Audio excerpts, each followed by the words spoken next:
Bienvenue sur Radio Sport, aujourd'hui au programme de la moto et notamment le Superbike à Phillip Island et les essais MotoGP. Je suis Anthony Drevet, on entre tout de suite dans notre motorhome.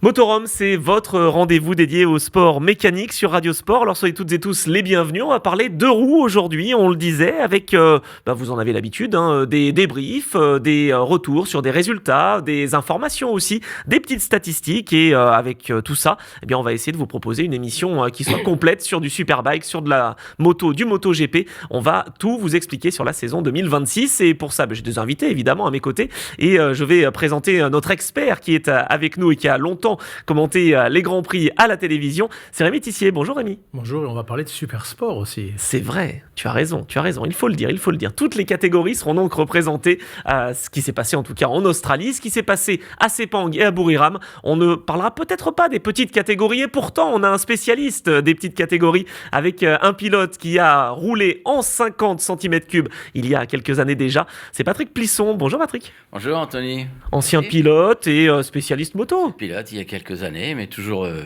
qui suit toujours l'actualité. Ah, ça c'est bien parce que ça nous intéresse justement, l'actualité, c'est ce qu'on va évoquer aujourd'hui dans Motorhome. On va parler donc de deux roues, on vous l'a dit, et puis on a également notre maître du timing, les petites questions qui vont être posées par Maître Capello. Comment ça va Maître ? Salut tout le monde. T'es en forme, t'as suivi tous les essais, t'as suivi les courses à Phillip Island ? J'ai les genoux qui ont frotté. Ah, ça nous plaît. Et on va pouvoir tout de suite commencer. Donc, on prend le temps d'expliquer tout ce qui s'est passé dans Motorhome. On vous propose d'entrer justement dans ce Motorhome et de parler de Superbike.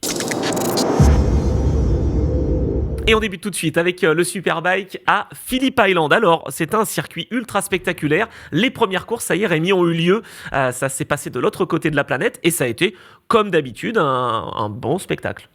C'était un beau spectacle parce que c'est un circuit effectivement de pilotage. Alors, au niveau du suspense pour le championnat, Aïe. On le dit toujours, Phillip Island, attention, il ne faut pas tirer de conclusion, puisque l'année dernière, on a vu que Toprak avait du mal avec l'ABM, ça a changé après. Mais là, il était déjà archi favori en l'absence de Toprak Azgatoglu. Il va peut-être aller en MotoGP d'ailleurs. Donc, Boulega. Boulega, là, il a gagné sans problème les trois courses dans des conditions différentes, puisqu'une course longue sur le sec, une course sprint qui est plus courte où il pouvait être challengé, et puis la pluie. D'ailleurs, quand il arrive, il fait signe qu'il a surnagé. Et là, je pense que les autres ont du souci à se faire, vraiment. Je pense qu'il y aura, s'il ne se blesse pas, il n'y aura pas beaucoup de suspense pour la première place. Après, c'est extrêmement ouvert pour la deuxième, troisième, quatrième, cinquième. Ah ça, on verra effectivement, Patrick. Alors là, Ducati qui mène en MotoGP, Ducati qui mène en Superbike. Il a tout de suite marqué son territoire. Hein. Ah, la force des Italiens, effectivement. Et puis, vous avez vu, il y a quand même 6 Ducati dans les 7 premiers. Hein. Exact. On est habitué, même à ce point-là quand même. Hein. Mais là, oui, pour cette première course, c'est impressionnant. Mais moi, j'ai bien aimé la deuxième place, effectivement, de Bassani sur sa Bimota Kawasaki, on va dire. Qui réussit à se... On sait depuis longtemps que les Kawasaki sont rapides, et puis cette partie Bimota qui a l'air bien performante. Donc, c'est le début de la saison. T'as pas été surpris de voir Bassani si haut ? Bah si, c'est exactement ce que je dis. Ouais, surpris et content qu'il casse un petit peu cette domination. Donc ça va mettre du suspense, ça. C'était la première fois depuis 1988, l'année du début de la Superbike, avec les Paul, Davide Tardozzi, tous les grands champions de cette année-là. Première fois qu'il y avait 2 Bimota sur le podium, puisque Loves y allait aussi. Alors, pour Loves, il faut toujours attendre parce qu'Alex Love est très très fort sur les statistiques à Phillip Island. Oui, enfin, il n'a pas été très très étincelant, j'allais dire, parce qu'il a fait un podium en course Super Pole Race. Et un podium, c'est déjà pas si mal que ça. C'est autant que Bautista, que je sache. Oui, c'est vrai que ça s'est pas très bien passé pour Bautista. On y reviendra justement. Un ancien champion qui est un peu en difficulté. Il a été rétrogradé et ça s'est pas très bien passé. Moi, je voulais poser une question quand même parce que Toprak avec la BM était capable de se battre face à Boulega. Est-ce que là, on a un adversaire qui peut peut-être prendre la place ou pas du tout face à Boulega ? On verra une fois qu'Oliveira va avoir trouvé ses marques sur la BMW. Moi, je pense quand même que Petrucci va y arriver à un moment ou à un autre, mais Il va falloir aussi attendre aller 2 courses, Portimao et la suivante, pour voir en Europe ce que ça va donner. L'année dernière, il était parti furieux. C'est la première fois que je voyais Toprak s'énerver après ce qui s'était passé à Phillip Island avec la BMW. Donc on va attendre tout de même. Il y a eu quand même des signes d'encouragement pour BMW, Patrick, avec la remontée d'Oliveira qui s'était ratée aux essais et qui a quand même été capable de revenir, Oui, pas aux avant-postes, mais... Il est quand même revenu tout de même, puis on sait que la BM est une bonne moto, donc, mais c'est vrai que cette première course, entre la pluie, Ouais. effectivement, la course courte, bon, il faut leur laisser de l'expérience, on sait que les motos sont bonnes, donc on attend quand même Oliveira et puis Petrucci aussi, bien sûr. C'est vrai, hein. Ils ont été finalement roue dans roue. Ouais. Bon, donc le suspense continue, c'est trop tôt pour dire quelque chose. Alors j'ai assisté, j'aurais pas dû sans doute, à une petite passe d'armes verbale l'année dernière en fin de saison avec celui qui était le chef mécanicien de Michael van der Mark, Mickey, le néerlandais. Et le chef mécanicien l'a hérité de Petrucci, il n'était pas content. Ah. Parce que pour lui, selon lui, il préférait avoir Oliveira. Ah. Même si Oliveira vient des Grands Prix, d'ailleurs Petrucci en vient aussi, il a gagné aussi. Moi, j'ai trouvé sa remarque désobligeante parce que j'ai dit au mécanicien qui était là, pas au patron qui disait ça, moi personnellement, si j'avais à miser pour travailler sur un des 2 pilotes, alors je connais pas très bien Oliveira, mais pour le charisme qu'il a, sa gentillesse, il vient de ce paddock-là, faut pas oublier qu'il a brillé en 1000 Superstock, c'est un retour pour lui. Moi, je pense que sur la longueur, s'il a pas de pépin, je miserais plutôt quand même sur Petrucci. On verra. T'en penses quoi justement, Patrick? Parce qu'il a été longtemps blessé aussi, Petrucci, il a eu des hauts, des bas. Bon, tout le monde aime bien le bonhomme, c'est sûr. Petrucci, il est agréable, il a est polyvalent, il n'a pas d'ennemis dans le paddock, il est agréable, on a envie de bosser avec lui et on a envie qu'il gagne. C'est sûr, bon, les années sont là un petit peu quand même. Oliveira est quand même plus jeune et puis il a envie il a peut-être plus envie que Petrucci, ça compte tellement, ce qui se passe dans la tête. On en parle sans arrêt. Mais derrière ce côté sentimental, je miserais peut-être quand même plus pour Oliveira qui est jeune et qui veut absolument s'adapter à cette catégorie avec une moto qui va bien fonctionner. Oui, on espère en tout cas que Quel est le seul point positif pour le pronostic de Patrick Plisson? Le seul point positif de voir Oliveira, tu veux dire Qui pourrait... Il reste 11 courses, 11 week-ends. Ouais. Sur les 11 week-ends, pensez au président Jorge Viegas, sur les 11 week-ends qu'il reste, vous ne voyez pas venir. Ah non, mais il y a 2 week-ends au Portugal. C'est vrai. Donc on peut penser que là, Portimao et Estoril, ça devrait être un bel avantage quand même par rapport à l'Italien, mais vous me rétorquerez que lui aussi, a priori, je crois qu'il a 2 courses, puisqu'on va à Cremona et on va à Misano. Ouais, voilà, c'est vrai. Donc c'est vrai. on fera le point dans 11 courses.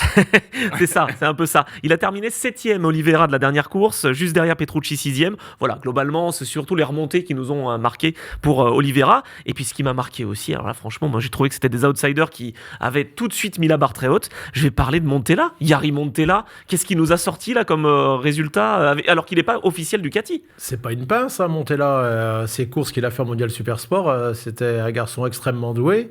Premier podium pour lui. Ouais. Voilà, dans sa carrière, ça y est, c'est fait, des Phillip Island. C'est fou, alors qu'il est pilote donc Ducati, mais Ducati Barni, on est d'accord? Oui, mais elles sont toutes bonnes, c'est Ducati et l'équipe Barni. Dario Marchetti nous l'a suffisamment dit, c'est une excellente équipe. Ouais, donc il le prouve. En tout cas, il est 3e du championnat. Il abandonne en course 2. Bon, ça, c'est le seul problème. Et Baldassari qui remplace Iannone, Patrick, et qui se retrouve 4e du championnat. Il a fait 3e, 8e, 9e.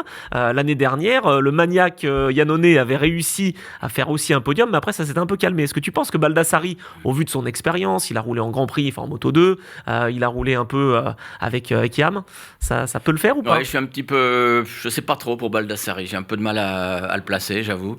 Je sais pas, Rémi, qu'est-ce que t'en penses? Je suis un petit peu... Premier podium pour lui en Mondial Supersport. Ouais.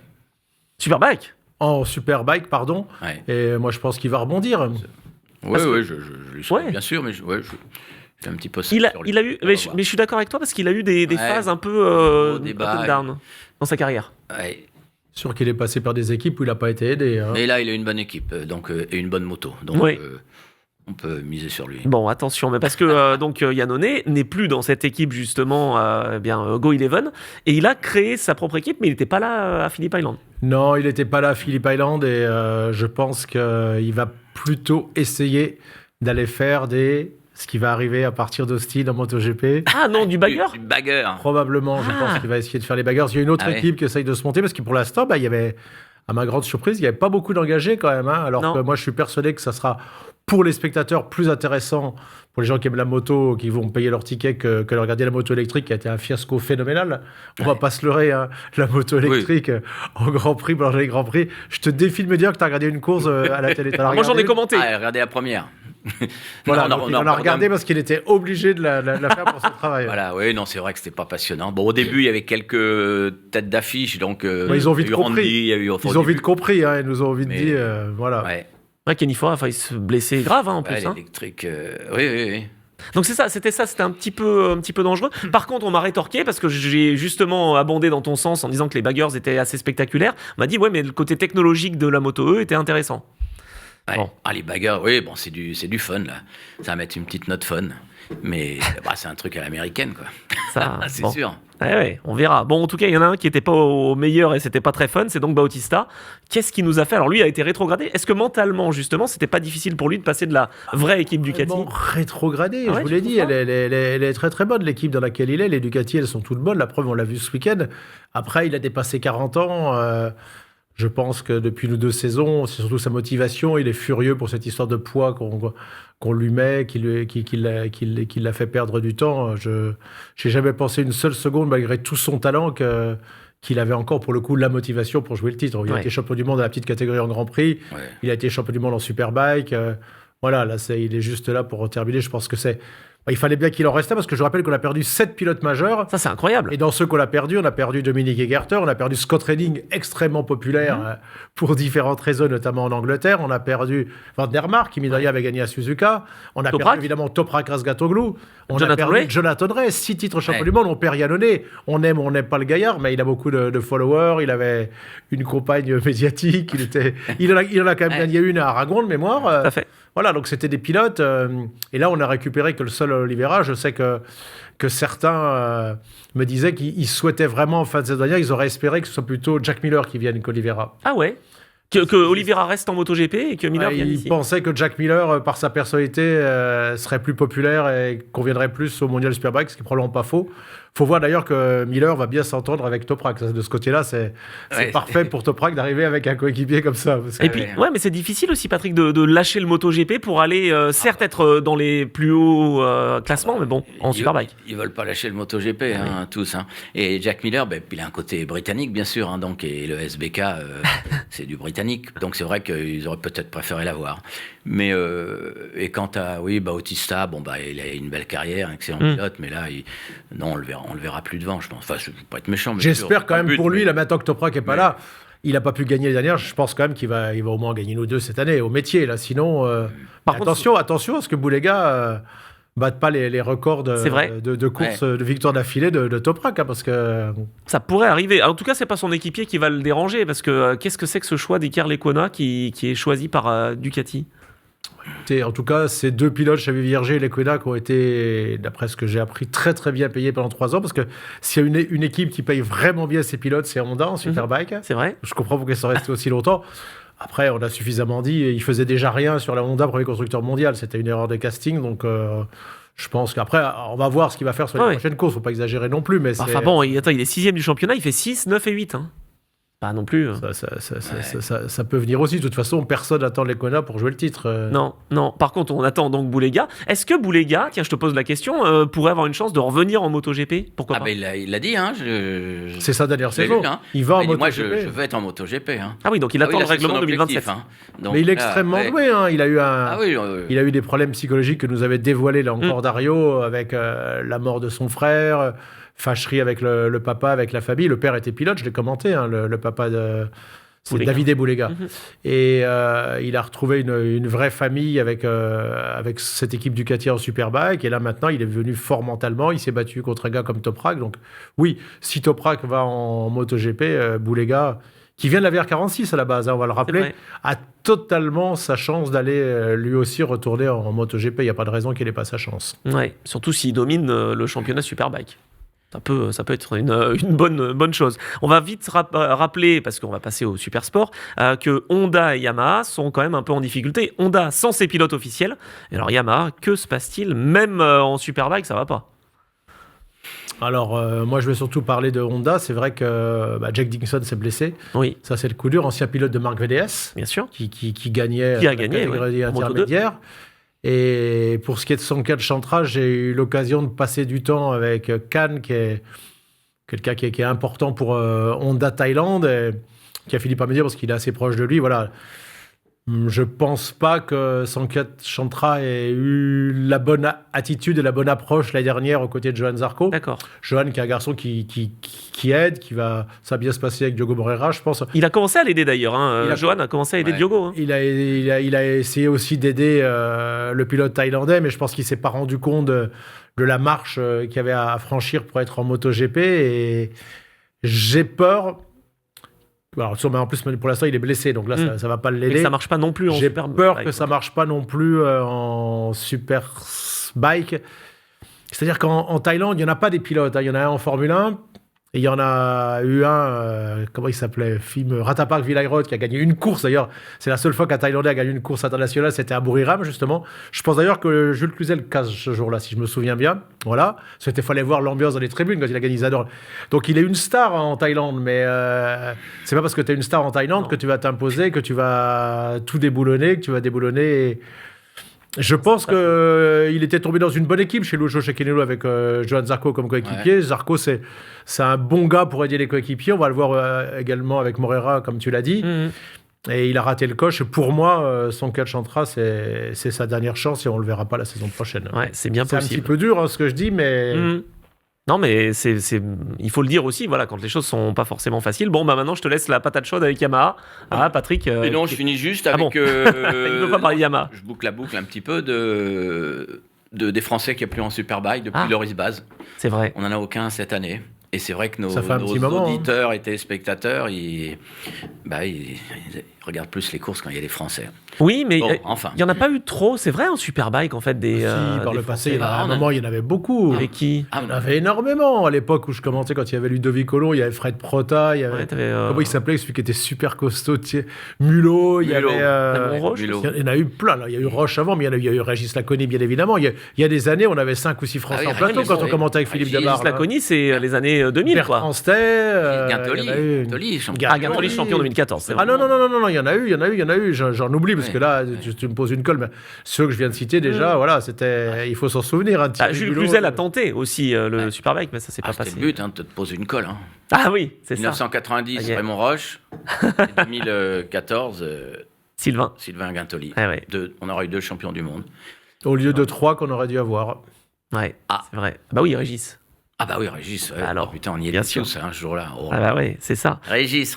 Bon, alors moi, je veux quand même parler de Yamaha. Est-ce qu'on a des infos quand même? Oh. Alors, Xavier Vierret qui se sort et qui manque de ne pas participer même à la dernière course parce qu'il fallait réparer la moto.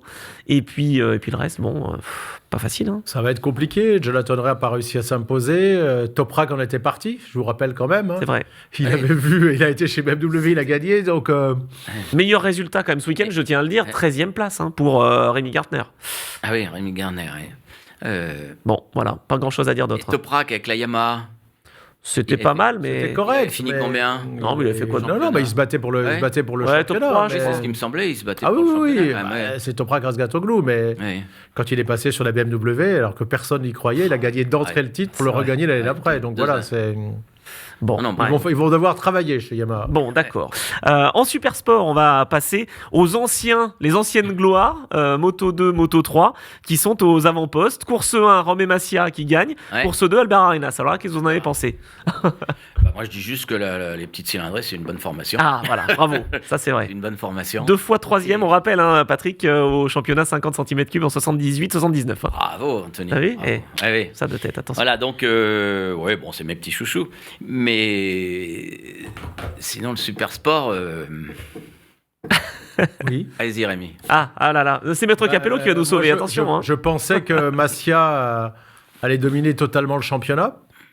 Ça a été le cas lors de la course 1 qu'il a gagné assez facilement devant Hotel, qui se relance. Hein. Pilote qui était soi-disant terminé au GMT, qui repart Mhm. comme il le faisait en Grand Prix. Voilà, un petit peu comme Baldassari. Et il y a eu une course, la deuxième course était particulière. Il fallait être malin, il fallait choisir d'avoir le courage de partir en slick. Ce qu'a fait Albert Arenas, Ils ont été plusieurs, ils ont été 3 ou 4 à le faire. Ils étaient même pratiquement 5 ou 6 a priori. Mm. Et puis, j'ai discuté avec Jules Cluzel, qui s'occupe d'Aldi Mahindra, qui était le premier et unique à ce jour pilote indonésien à être champion du monde en vitesse, en 300. Ça avait fait beaucoup de bruit à l'époque. Il est toujours très, très, très populaire. Là, il était quand même dernier. Il s'est qualifié dernier. Ouais. Non seulement il a fini deuxième, d'ailleurs, son coéquipier, donc doublé pour Yamaha, ce qui est quand même une belle prestation, mais il a mené la course. Et à la différence d'Arenas, lui, il savait pas trop. Alors j'ai dit à Jules, t'as fait comme à l'époque les techniciens Michelin et Marc Fontan avec Régis Laconi à Valencia, quand il gagne son Grand Prix. Il me fait non. Je lui dis, voilà, tu choisis ce que tu veux. Il dit, je sais pas trop, machin. Et finalement, au tout dernier moment, il était vraiment indécis. Hein. Il a dit, bon, allez, je garde ce que j'ai. Donc quoi, Il est resté en slick. Ouais. Donc du coup, ils sont quand même allés prévenir pour qu'il soit pas surpris, Arenas, que son coéquipier était en slick. Comme ça, au moins, il savait quand il l'a passé qu'il était en slick. Ils étaient partis de ceux qui avaient le bon choix. On viendra tout à l'heure, je pense, sur Dominique Egerter, qui avait fait le bon choix aussi. Et ils ont gagné. Mais du coup, j'ai essayé de gratter un petit peu dans différentes équipes. J'ai discuté avec Guillaume et Laurent de chez Flembo. J'ai discuté avec Jules Cluzel aussi. Et je leur ai dit, mais attendez, là, cet Arenas, il a quand même été champion du monde Moto 3. Ouais. Et puis, j'ai découvert en regardant son parcours qu'en 2015, il a été aussi champion du monde Moto 3 junior derrière. Tiens, derrière Nicolo Boulega. Oh. Ah ouais. Ah, là, je me suis dit, ça commence à devenir intéressant. Ah ouais. Un titre champion du monde en Moto 3. Moto 3 junior vice-champion derrière Tia Boulega, qui va être l'homme fort de l'autre catégorie. Et puis, tous les échos que j'ai eus, extrêmement professionnel, concentré, sûr de lui, travailleur. Jules m'a dit, je le vois dans le box, lui, à la différence de Mahindra, lui, il a choisi. Et c'est un garçon qui pense jouer le titre. Et il n'y a que Valman, à l'époque, qui faisait ça, de prendre un choix complètement radical de tous les autres favoris pour le titre. Parce que quand on a discuté avec Laurent Engel, qui n'a pas osé, Crétaro ne voulait pas. Quand tu es une équipe qui a marqué 0 points l'année dernière, t'as pas grand-chose à perdre. C'est la course où tu peux tout gagner. Oui, c'est ça. Il faut de temps en temps... T'es d'accord, Patrick, quand t'es en fond de grille, ces courses-là où il faut faire un choix de pneus, il y en a 1, 2 dans la saison. Ah bah. C'est là où il faut prendre le cas. Mais lui, Arenas, il joue le titre. Il l'a fait. Il avait fini quand même... il n'avait pas marqué énormément de points sur la première. Il avait fait 4e. Mais pour un garçon Et là, il gagne. Du coup, il est en tête du championnat. Oui. Et lui, c'est bien son choix. Et les échos que j'ai eus en posant des questions, les gens m'ont dit ah si, même s'il est sur la Yamaha et qu'elle ne va pas dominer comme l'année dernière, notamment avec Manzi ou Honjo, si, il faut que Masia se méfie. C'est un vrai candidat pour le titre. Et avant ces discussions avec les équipes et avant la première course à Philippe Auland, après les essais, j'avais pas totalement cette vision-là. Je me disais, ça va être beaucoup plus simple pour un garçon comme Masia, par exemple. C'est vrai, hein. Masia qui gagne la première course. Tissier, il a quand même une grosse culture moto. Ah, incroyable, hein. Passionné, il a une mémoire fantastique. Et je pense que, carrière de pilote, non, il n'aurait pas pu faire. Non. Mais une carrière de manager, il a un bon sens de la course et tout depuis des années.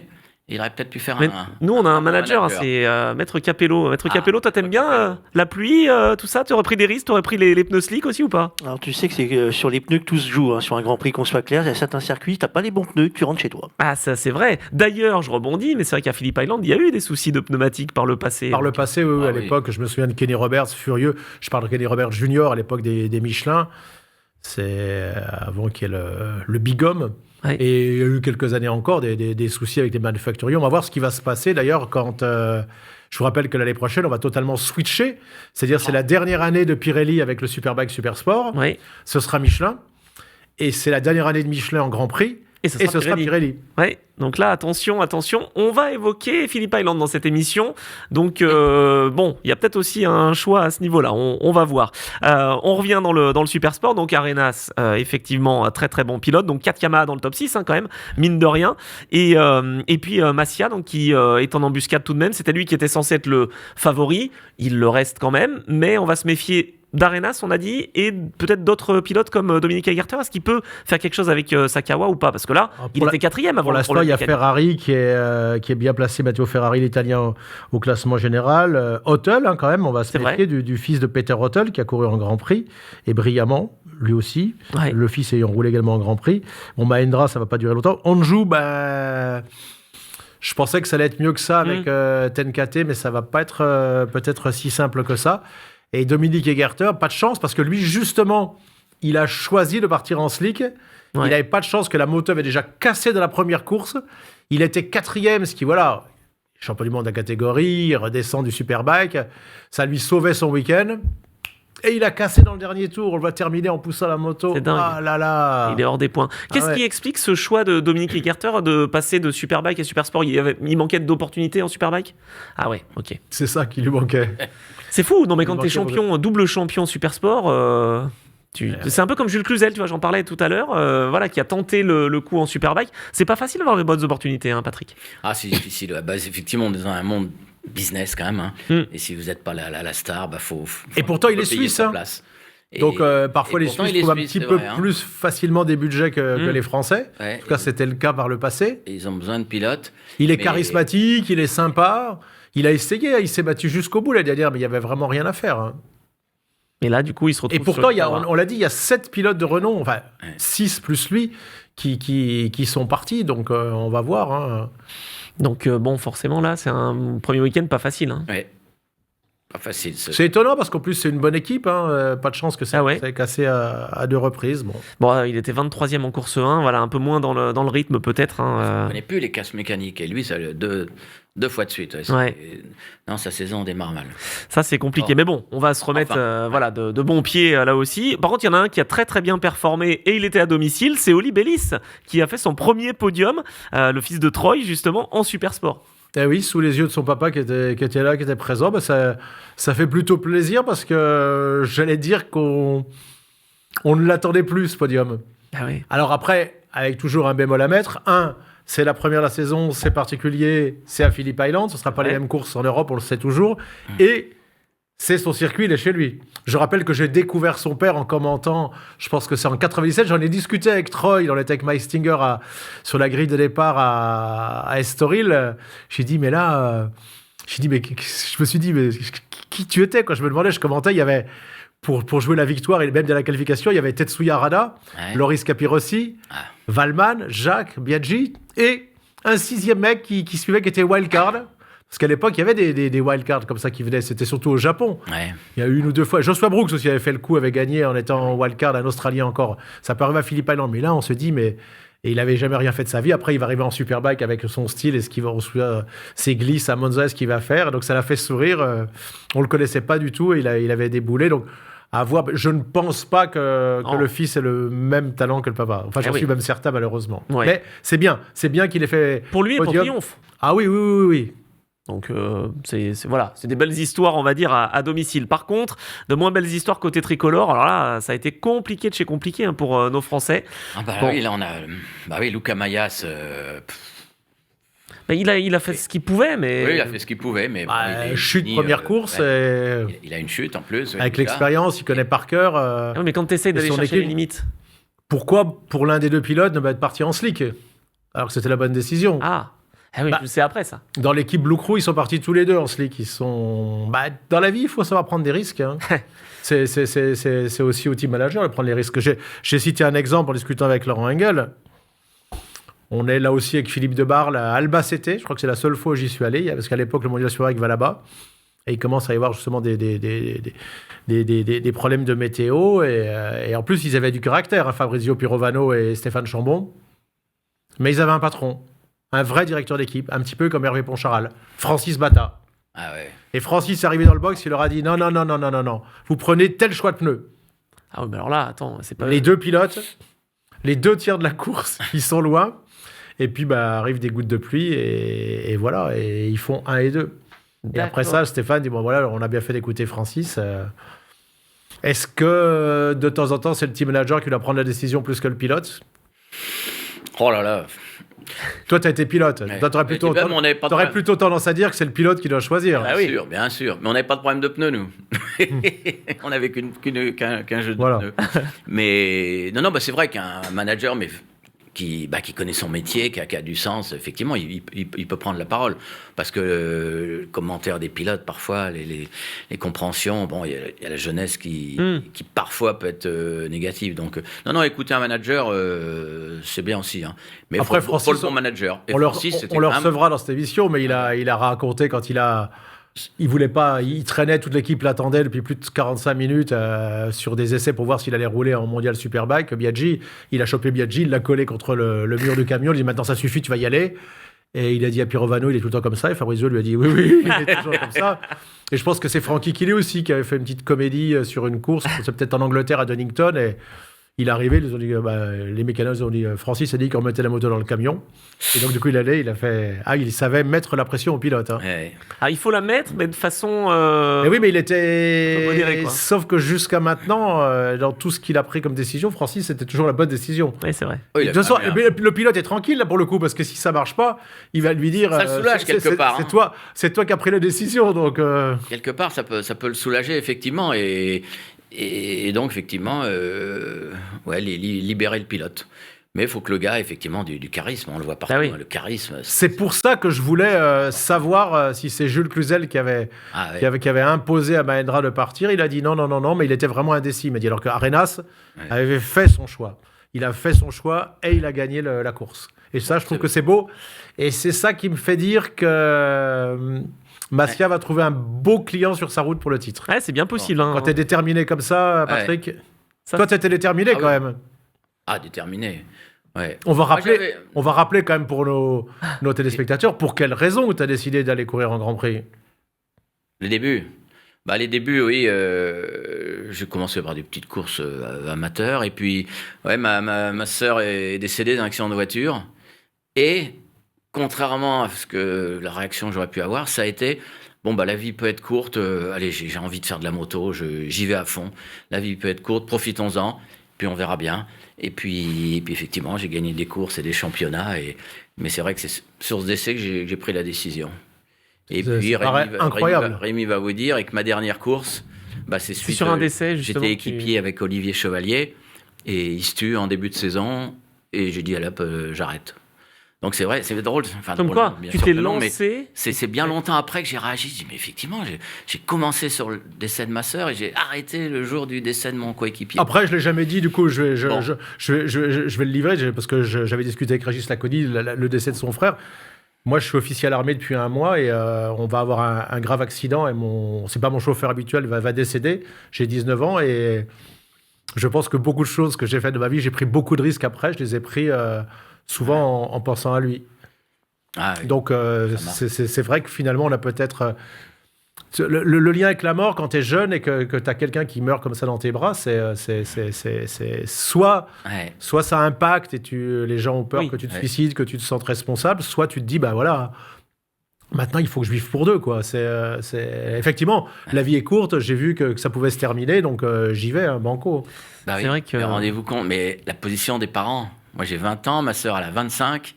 Ils perdent leur fille unique, là. Et le fils se met à faire des grands prix moto. Des grands prix moto où tu peux mourir à l'époque, puisqu'à l'époque, tu l'avais avec ton coéquipier. On allait moins vite, mais c'était plus dangereux. Il y en avait il y avait, comme je dis, il y avait 2-3 morts tous les ans dans nos saisons de Grand Prix. Aujourd'hui, il y en a tous les 5-10 ans, presque. Et donc, les parents, à l'époque, quand je leur ai dit que je partais à fond, au lieu de dire, allez... On va se calmer. On va se calmer, au contraire, je suis reparti. Pour eux, ça a dû être dur. Bon, voilà. Et à tel point que d'ailleurs, ton premier Grand Prix en mondial, je crois que tu le mènes, non? Le premier Grand Prix, je suis en première ligne et je pars en tête. Et ça, c'est un grand... Spa-Francorchamps. Qui est-ce qui était venu te parler sur la grille? Michel Rogerie.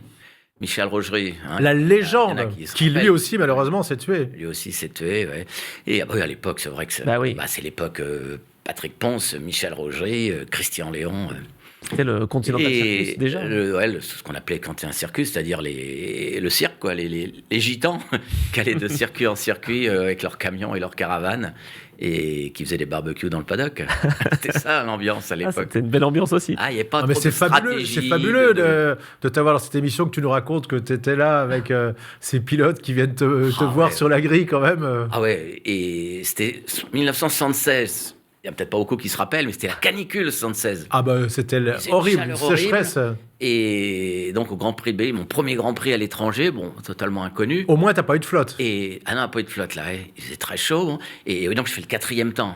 Et derrière Bianchi, champion du monde, Pileri, champion du monde, et Nieto, champion du monde. Et le petit Français qui venait du premier parce course qu'il à faut, t'as l'étranger. raison de citer les 3 noms qu'il vient de citer, c'est énormissime. Ah ouais. 4e, merde, oh putain, j'avais une trouille, j'avais envie de poser la moto et de partir comme McGrath au ski là, au JO la semaine dernière. Qui est parti de honte, mais là c'était de trouille de gagner, je sais pas, mais. Et il y a Michel Rougerie, le français là, qui vient me voir, parce qu'il voit un français qui est en première ligne, qui connaissait pas, et il était en moule bite et en tongs, hein. Il faisait très chaud, donc, et à l'époque, vous veniez sur la grille de départ. Bon, c'était Michel Rougerie, mais même aujourd'hui, on ne le laisserait pas rentrer. Hein. Non. Ah bah, plus personne. Hein. On a les photos, hein, il est en maillot de bain, c'est ce qu'on appelle le moule bite, et en tongs, et il vient me voir en me disant oh, dis donc, un petit français, là, c'est bien. Oh là, tu m'as l'air.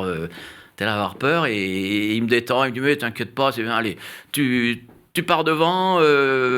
Tu pars devant, tu les laisses passer, ils vont te doubler, puis au dernier tour, tu passes Nieto, puis tu auras gagné ton premier Grand Prix. Donc il m'a un peu détendu, et manque de peau, je pars en tête. C'est vrai que je réussissais toujours bien mes départs, contrairement à notre ami Christian Saron. Ouais, mais c'était la poussette. Toi aussi, c'était la poussette. Ah oui, c'était la poussette. Ouais. Ah, même dans les petites catégories. Ouais. Et moi, je poussais à côté. Il y en a qui restaient dessus. Donc, elle était quand même beaucoup plus légère, la tienne. Elle pesait combien? Ah oui, c'est les 125. Combien 125, c'était 70 kilos, je crois. Ouais, c'était. Mais on avait tous la même. Hein. Et bon, enfin, Christian Saron, s'il n'y avait pas eu les départs à la poussette, on peut penser qu'il aurait peut-être gagné 3 ou 4 ou 5 Grands Prix, au lieu d'un seul. Ah, il a fait des remontadas, mais c'est vrai qu'il en a loupé un paquet de Grands Prix. Et aux essais, ça partait toujours bien. Et ça, comment vous l'expliquez, ça? Aux essais, dans le paddock, il faisait des essais et tout, il partait toujours bien. Et au moment de la course, putain, ça partait pas, il poussait, et il partait 500 mètres derrière tout le monde. Ah là là. Bon, voilà, puis ce premier Grand Prix, donc ils m'ont quand même doublé, hein, les 3 là, hein, et ils m'ont pas laissé trop longtemps en tête. Et puis j'ai fini 4e, non 6e, pardon. 6e pour ce premier Grand Prix. Attention, parce que là, tu as tendance un peu toujours à tricher sur les résultats. N'importe quoi, c'est faux. Ah, si. C'est faux. Tu vas nous raconter ce que tu as raconté en direct à la télévision un jour. Là, j'étais scandalisé. Là. Il m'a dit j'ai gagné un Grand Prix. J'ai dit non, t'as pas gagné de Grand Prix, j'ai le palmarès sous les yeux. Il me dit si. J'ai la coupe du vainqueur. Il a la coupe du vainqueur. Ah oui, d'accord. Il a volé. Non, il l'a pas volé. Capello, On lui a donné. Volé il l'a donné. Oui, mais tu la rends, si t'es honnête. Il est au Mugello, il a fini 2e. C'est déjà bravo, le 2e au Mugello, qui est un circuit mythique comme Spa et comme Phillip Island. Ouais. Le gars, le préposé des coupes se trompe, lui donne la coupe du vainqueur, il s'en rend compte. Le vainqueur ne se rend pas compte qu'il a la truc du 2e, la coupe du 2e. Le gars se barre avec de la restitution. Tu l'as toujours chez toi. Ouais, Maître Capello, moi je le rendais pas. Hein. On a le vainqueur du Grand Prix du Mugello. Mais j'étais en tête de la course jusqu'à 20 mètres de l'arrivée. Regarde bien, elle est sur l'étagère. Ah, elle est là Non, c'est pas vrai. C'est pas vrai. Et ces grandes années 70, on rendait compte que c'était il y a 50 ans. Oh là là là. Ah, ça nous rajeunit pas. Hein. Ça nous rajeunit pas. Bon, il y en a un qui aimerait bien être aux avant-postes et avoir une coupe de vainqueur aussi, c'est Valentin Debise, malheureusement. Ça va pas avec Evan Bross là en super sport. Attendez, c'est une bonne équipe, ça va pas. Ok, ça a été compliqué pour les 2 courses, mais moi je veux quand même vous rappeler. Pour les 2, hein, pas que lui, Caro Cassoulo aussi. Hein. Oui, je veux quand même vous rappeler qui était en première ligne sur la grille de départ. Oui, bon, d'accord. Valentin Debise était 3e. C'est vrai. Donc, cette moto chinoise, elle n'a pas l'air... Après ça, c'est sûr que c'est un pari, hein, de toute façon, mais... Attends, l'année dernière, son première partie de saison est très très compliquée, Valentin Debise, si vous vous souvenez. Et après, la deuxième partie de saison va être... Il y a peut-être les circuits aussi, non? Non, ça, de ce côté-là, non. C'est sûr que c'est pas de chance de se qualifier 3e et de repartir bredouille. Ouais, après c'est l'adaptation aussi, voilà, un nouveau projet peut-être, Patrick. Hein, une nouvelle moto qui est effectivement Il y a une part d'incertitude. Ouais, enfin, certitude, il n'y a pas besoin de sortir de Polytechnique pour comprendre que ça va marcher sur la longueur. Ouais. Les motos chinoises, celui qui n'a pas compris que ça allait marcher tôt ou tard, avec les moyens financiers qu'ils ont, la façon de travailler qu'ils ont, tôt ou tard, quand ils veulent réussir t'es sûr quelque que tôt ou chose. tard, ça va marcher. Mais oui, mais oui, mais oui. Ouais. Regarde. On fera les bonnes personnes. Regarde pas cette marque-là, parce que c'est la... Mais les voitures électriques, le mal qu'ils vont faire à l'Europe, parce qu'ils ont été visionnaires, et ils les construisent moins cher. Ah bah si. Oh, Sur les non, voitures, on en reparle dans quelques années, le marché de la voiture électrique. Ils ont compris avant. Et, Oui, puis nous, les Européens, là, on leur a ouvert la porte. on leur a ouvert la porte. Là, on passe vraiment pour des idiots, là. On leur ouvre la porte, on fout en l'air toute l'industrie. Bon, Donc- vous avez vu donc- Stellantis, là, et Alfa Romeo, moi qui suis très Alfa Romeo, ça y est, ils ressortent toute une série de modèles, là, en thermique, essence et diesel. Ils ont décidé qu'ils n'arrêtaient pas l'électrique, mais ils relancent les moteurs thermiques. Ils vont faire des vraies voitures pour des vrais clients, je sais pas si... Il y en a une nouvelle de National. Subaru cette année, vous allez voir, elle est vraiment très performante. J'adore. Il est beau le bleu Subaru. Hein. Ah ouais, Oh là là, voilà, ça y est, magnifique. on est parti dans une émission de voiture. Qu'est-ce que Ouais. vous voulez que je vous dise? Bon, À en tout même temps, on revient. c'est Motorhome. En même temps, c'est Motorhome, c'est les sports mécaniques, et donc on aime tout ça. Bon, voilà, en tout cas, prochain rendez-vous pour le Superbike Super Sport, ça sera au Portugal, en Europe, et on aura la Portimao. nouvelle catégorie ou pas encore Sportbike? Je Pas pense encore. que oui. D'accord. Alors, j'ai pas regardé sur le calendrier si c'était... Non, mais en tout cas, c'est la c'est troisième la- catégorie. On a plus de 300. Quoi. Il y a plus de 300, voilà. La catégorie où Mahindra était champion du monde, c'est terminé. Bon, donc on verra tout ça. Et je crois qu'on a été complet, donc on va passer au MotoGP, évidemment, le MotoGP avec les essais qui ont eu lieu avant même le début de la saison qui va avoir lieu là, ce week-end, tout simplement. Ça sera à Buriram. Après le Superbike et le Supersport, eh bien on passe au MotoGP, la présentation de la saison 2026. On a des petites infos, des petites stats à l'issue des deux essais qui se sont passés. Donc d'abord à Sepang, puis à Buriram. C'est déjà le coup d'envoi, ça y est, Rémi, de la saison. Pas officiellement, évidemment, mais toutes les équipes et les pilotes, en tout cas ceux qui ne sont pas blessés, se sont retrouvés pour 4 journées, c'est ça, de séances d'essai. Voilà, il y a eu notamment les 2 journées de Buriram. Vous avez raison de citer les blessés, puisque la dernière, on a terminé le championnat sans qui en fin de saison? Qui Sans était Marc absent Marquez. Sans Marc Marquez. Ouais. Alors là, la première journée à Buriram, il est tombé 2 fois le matin et 1 fois l'après-midi, je crois 3 fois dans la même journée. Ouais. Bon, après, il était un peu diminué, je crois. Il avait était un malade, petit il était souci, malade, il au était bras. malade surtout. Ouais. Et là, ce qui fait quand même dire 3 chutes, malade, il était quand même dans le coup. Ouais, non, je pense que ça peut être bien, effectivement. On l'a dit en Superbike, Ducati domine. En MotoGP, je crois que ça va être un peu pareil, hein, Patrick. Ah bah oui, c'est bien parti hein, pour les Ducati, bien sûr. Alors, est-ce que Marc Marquez, il va nous refaire des séries de chutes? Je lui souhaite pas, je sais pas. Est-ce qu'il va être dans un autre état d'esprit? Parce que là, il arrive vraiment en favori. Il est habitué à la moto. Est-ce qu'il va retomber dans ses travers quand il était chez Honda, qui dominait aussi et S'il gagne, il tombait bat tous les régulièrement? records. Là, hein. Cette année, s'il continue à gagner comme ça, il bat tous les records de quasiment tout le monde. Là, ça sera Mais incroyable. est-ce qu'il pourrait, est-ce qu'il va y arriver? Parce que bon, son équipier Pecco Bagnaia a été en difficulté en fin d'année dernière. J'ai l'impression qu'il a repris un petit peu du poil de la bête. Mais est-ce que les Ducats seront encore un peu au-dessus? Normalement, au-dessus, oui. Au-dessus des Honda, des Yamaha, sans problème. Bon, d'accord. Et Aprilia, alors, parce que c'est ça qui m'intéresse aussi. Voilà, il y a le duel. Parce que Bezzecchi, c'est lui qui a un peu blessé, entre guillemets, Marc Marquez l'année Ouais. dernière. Ah bah Bezzecchi, là, cette année, là, ça va être ça va être l'outsider, enfin le favori outsider, on va l'appeler. Ouais. C'est lui qui va être là, c'est sûr. Il a fait le meilleur temps, d'ailleurs, de la deuxième journée de Buriram. Ouais, deuxième Et temps. battu ouais. le record de la Deuxième piste. temps. Et battu le record de la Et par contre, le Marc Marquez, il a une carotte en bout de saison. Hein. Alors Il a une grosse carotte, le 10e titre. eh oui. Devant fameux, Valentino ça me rappelle Rossi. quelque chose. Oui, il y avait un pilote qui voulait chercher son 10e titre. Et qui Devant l'a jamais eu. Valentino Rossi. Et En 2015, il cherchait beaucoup ce 10e titre Ah bah contre ouais, un ouais. certain Jorge Lorenzo. Ok, Lorenzo. Donc, bah oui, donc c'est Agostini, Nieto, et ce serait Marc Marquez, le 3e au nombre de titres Ouais. dans l'histoire de la moto. Et bah, Valentino, il a toujours pas enterré la hache, hein, il l'enterrera jamais. Donc le Marquez, il a envie de gagner ce 10e titre. Surtout C'est qu'il l'a gagné l'année dernière, in extremis, juste avant de se blesser. Quoi. Donc, Oui, non, mais il avait tellement dominé, archi dominé. D'accord. Ah bon.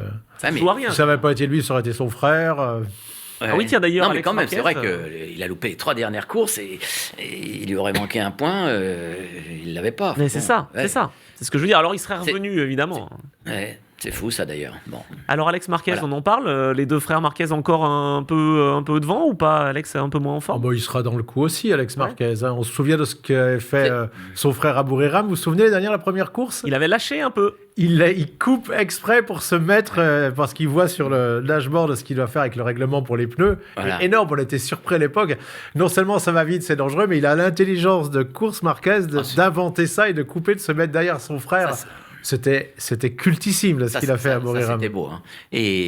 Et Alex Marquez, l'année dernière, enfin, pour moi, ça a quand même été un peu la grande révélation. Ah oui, Bon, personne c'est bien qu'en n'aurait Moto pensé à 2, ce il a point-là. quand même décroché le titre, mais quand même, on ne pensait pas qu'il suivrait son frère comme ça dès le début de saison. Comme je dis, moi, tout l'hiver, ils ont dû rouler tous les deux ensemble et le petit frère, enfin le grand, Marc, il a dû donner des bons conseils. Mais le Alex Marquez, il a été magnifique.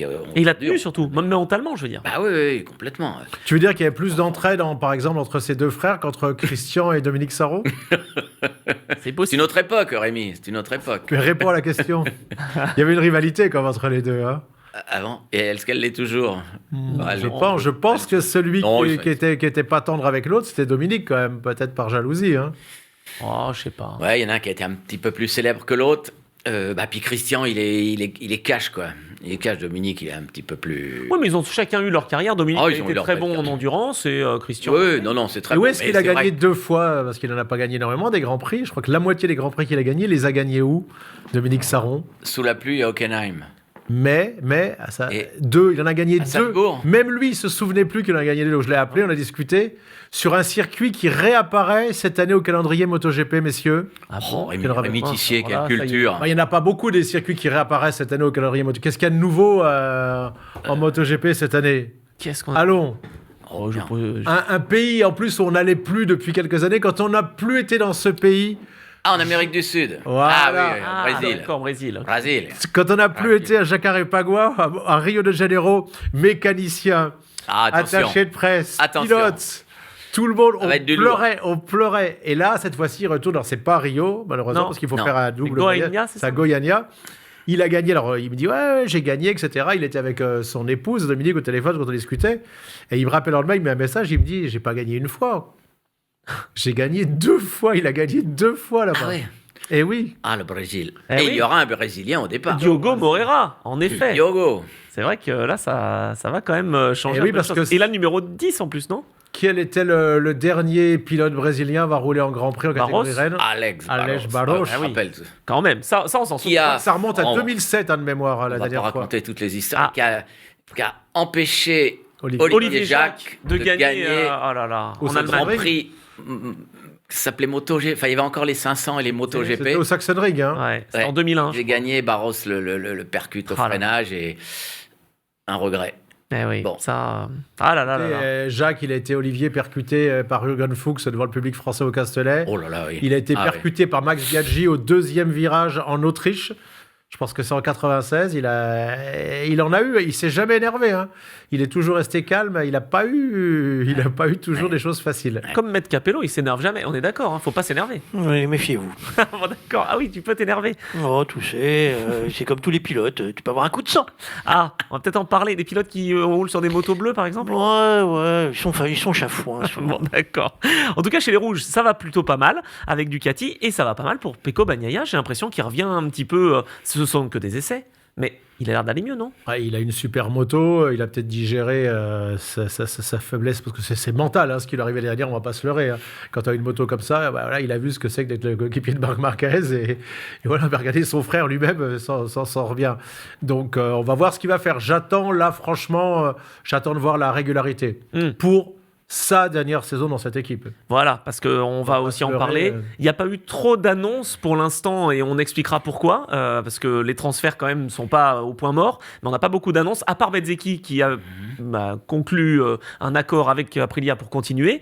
Bon, a priori, son équipier serait un certain Pecco. Mais on n'est pas encore sûr pour 2027. Bon, écoutez, ça tombe bien. A priori, Marco s'entend bien avec la sœur de Pecco Bagnaia, donc... Ah, non, mais ça va être ça très probablement. De toute façon, je le vois pas rester. qui sont quand même, c'est des garçons visionnaires, les décideurs de Ducati. La preuve, ils ont été capables de faire venir le pilote Honda Marquez. Au début, certes, dans la 3e équipe, puis ensuite, l'année dernière, ils n'ont pas hésité à le prendre et c'était le bon choix. Désolé pour Jorge Martin. Mais il n'a pas le charisme et surtout le talent même si c'est un pilote très doué, il n'a pas le talent de Marc Marquez. Et là, quand tu fais une saison comme tu as fait l'année dernière, tu ne peux pas faire ce que tu fais à Motegi et ensuite être au fond du trou sur les 2 courses suivantes. Tu n'as jamais vu Kenny Roberts, Valentino Rossi, Marc Marquez, même Lorenzo plonger comme ça, c'est pas possible. Je me souviens à l'époque de Dario qui disait, il y a 4 ou 5 ans, il disait... Et je trouvais que c'était assez dur sur Pecco Bagnaia, mais il avait raison. Il disait qu'il n'y a que 2 vrais champions en talent à l'époque, avant que Martin ne sorte, ou ceux qui sont en train de sortir maintenant. Il a dit les seuls vrais talents qu'il y a sur le plateau, c'est Marc Marquez et Fabio Quartararo. Ouais. Parce qu'en talent pur, on ne va pas contester le talent de Fabio. Ah non, complètement. Effectivement, on en parlera tout à l'heure de Fabio qui s'agace un peu avec sa Yamaha. Bon, c'est pas facile. Et tout ce qu'il dit, c'est pas une critique contre Johan Zarco, par exemple. Johan Zarco était capable de gagner 2 grands prix, dont Philippe Island, ce qui est quand même un signe. Et c'est un double champion du monde quand même, Moto 2. Voilà, Bon. mais Johan, par exemple, grâce à tout ce que lui a fait faire Laurent Felon, est quelqu'un de très travailleur. J'allais dire un petit peu, je le compare un petit peu à Ralph Wallmann, des garçons doués, mais qui ont beaucoup travaillé. Alors que je pense que Marc Marquez et Fabio ont le talent inné, comme l'avait Valentino Rossi. Oui, tout à fait. Il y a les champions et puis les grands champions qui marquent l'histoire. Et ça, il y en a un tous les 5 ans. Effectivement, c'est des Marquez, des Quartararo, on est d'accord, qui ont encore beaucoup à faire. J'espère que les années passent pas trop vite pour lui, là, pour Fabio, parce qu'elles passent, là, avant qu'il ait une bonne moto. Et il le sait, lui aussi. Et oui, Johan, on l'adore tous. C'est un excellent pilote, bien sûr. Il a gagné des grands prix. Il était champion du monde. Mais c'est pas le super doué avec le charisme et tout du pilote. Mais les complet. 2 courses qu'il a gagnées, il a gagné à Phillip Island. Et ça, mon Dieu. Là. Ouais, vous me direz, Phillip Island, on va en parler tout à l'heure, mais Olivier Jacques a gagné là-bas le jour de son titre. Mike Delivio a gagné le jour de son titre. Podium Charpentier pour a gagné, Régis aussi. Laconi a gagné là-bas. Ça nous en faisait des beaux souvenirs qui vont disparaître. Et puis surtout, Johan, il a effacé des tablettes Pierre Monneret. Ah oui. Qui était là depuis Bien 54 l'année dernière. Il a donné une émotion énorme à tout le monde en gagnant le Grand Prix de France à domicile. Donc les 2 Grands Prix qu'il a gagnés jusqu'à maintenant, ils sont mythiques. Ils sont quand même cultissimes, quoi. C'est vrai. Ah oui, non, lui, ça a marqué sa vie. Et moi, dernièrement, je l'ai vu quand il a célébré à Clermont, là, il y a 2 mois, son titre. Ils ont refait une cérémonie en ville avec Claude Michy. Et je lui ai fait voir la photo du dernier virage à Phillip Island où il passe devant Martin qui a plus de pneus. Et Bagnaia qui est prêt à s'infiltrer. Et cette photo, pour moi, elle est mythique. Et là, il prend la tête. Et à ce moment-là, c'est le rêve de la première victoire. Et sur un circuit comme ça, cette photo est magnifique à Phillip Island. Mais on en reverra longtemps encore des photos de Phillip Island. Oui, ça, c'est sûr. Mais bon, peut-être plutôt en Superbike qu'en MotoGP. On en parle tout de suite. C'était la grosse annonce, évidemment. Phillip Island qui... on est obligé d'y aller, Patrick. Grosse annonce, Phillip Island qui ne sera plus au calendrier du MotoGP à partir de 2027, a priori. Parce qu'on irait dans les rues d'Adélaïde. Alors là, je vais avoir vos avis. Le ring est ouvert. À ma droite, Rémi Tissier. À ma gauche, Patrick Plisson. Non, mais... Déjà, ça va être très, très, très simple. Moi, j'ai eu la chance, je fais partie de ces générations de journalistes qui étaient différents, ça allait tout le temps sur le terrain pour commenter. Donc, c'est un plaisir énorme. Et quand j'ai recommencé à commenter en cabine, je disais à mes consultants, la seule fois où ça me faisait quelque chose de ne pas y être, c'était Phillip Island. Parce que j'y suis allé 16 fois et...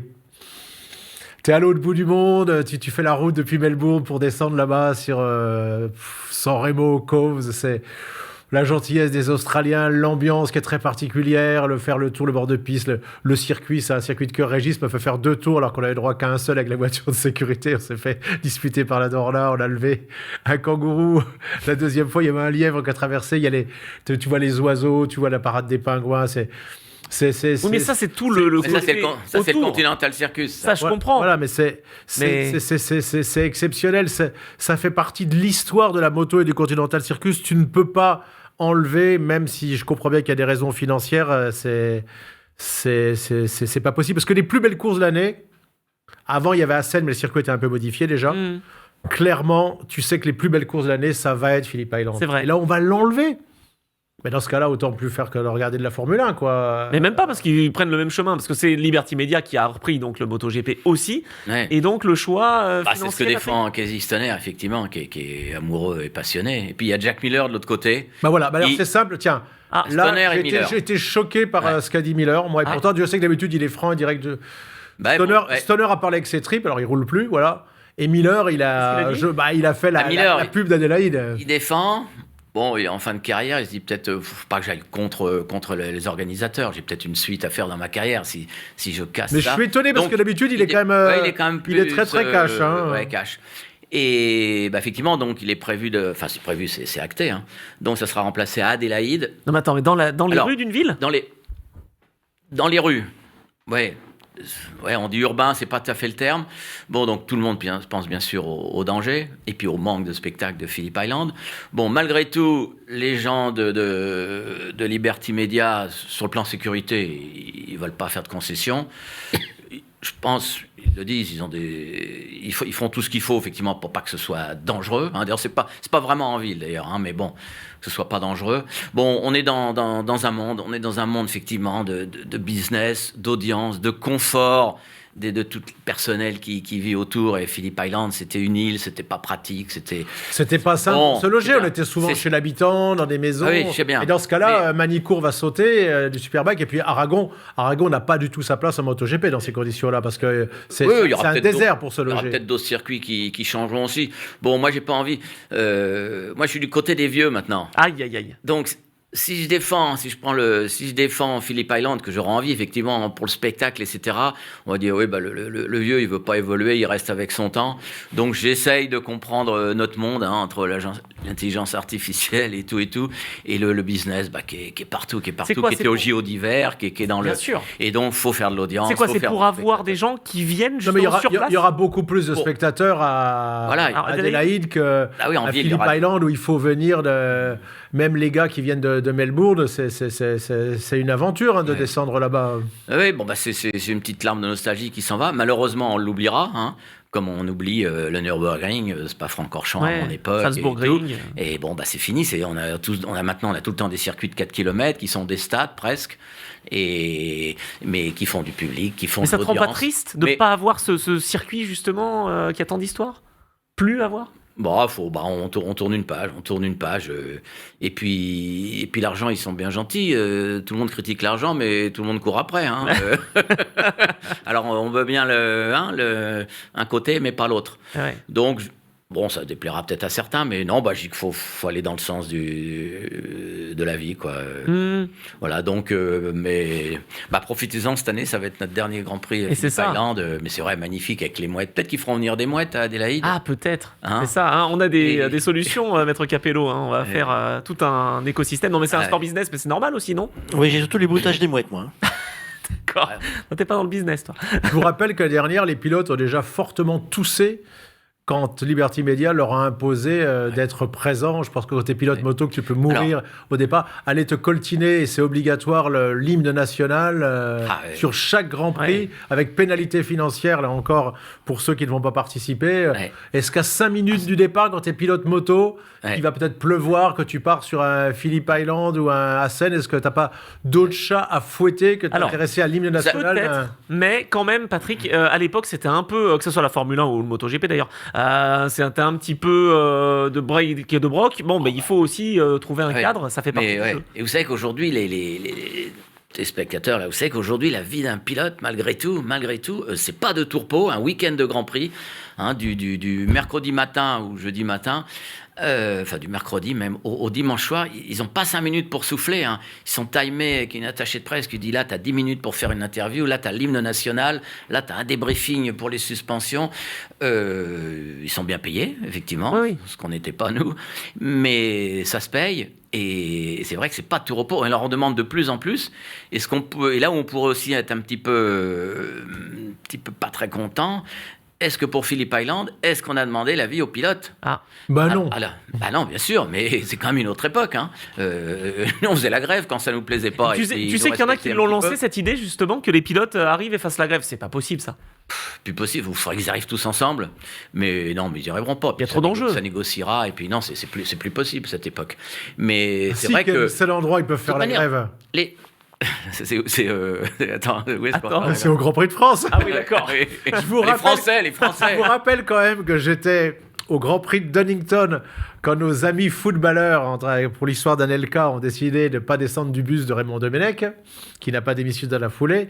On a fait grève pour un match de football. Ah oui. Et les Anglais, ils se sont moqués, nous les Anglais. Vous, les Français, vous étiez déjà les champions du monde de la grève. Vous êtes même capables de faire la grève pour un match de football de Coupe du Monde. Et là, moi qui ai de la répartie, qu'est-ce que tu peux répondre? T'as honte, quoi. T'as honte, mais d'un autre côté, il paraît qu'on n'est pas les meilleurs au niveau de la grève. Je crois que les Allemands se fichent de nous, mais ils sont pas mal aussi. Et les pilotes, c'est vrai qu'il y a une association des teams, des médias, etc. Mais les pilotes, le pilote n'existe pas en fait. D'ailleurs, il est employé d'un team, d'une entreprise, et salarié d'une entreprise, quoi, presque. Le team existe, mais lui, le pilote, il a aucun moyen de se défendre. Hein. À l'époque de Valentino Rossi, une autre époque. Comme ça. Alors il fallait un Valentino Rossi avec un charisme énorme pour arriver à imposer quelque chose. Est-ce que là, ça serait pas justement Marc Marquez qui puisse prendre la parole, un champion, je veux dire, non? Il a d'autres chats à fouetter. Il est en fin de carrière. Il a comme objectif d'aller détrôner Rossi, de prendre son 10e titre. D'accord. Et on sait par les charismes, Marc Marquez, c'est pas le charisme. Il a son palmarès. Hop. Ah bah voilà, alors là, ça c'est intéressant. Tu vois, voilà. Alors, Marc Marquez a pas de charisme. Sans son palmarès. Tu plaisantes. Non, il n'a pas un grand charisme. Mais bien sûr, tu l'as côtoyé beaucoup, mais il a autant de charisme que Valentino. Rossi, la différence, c'est que Valentino Rossi, c'est ses mises en scène, tout était préparé. Oui, mais justement. Mais tu l'as vu quand il danse, quand il a... Alors là, vous vous trompez. J'ai eu la chance d'être... Il a dans le sourire...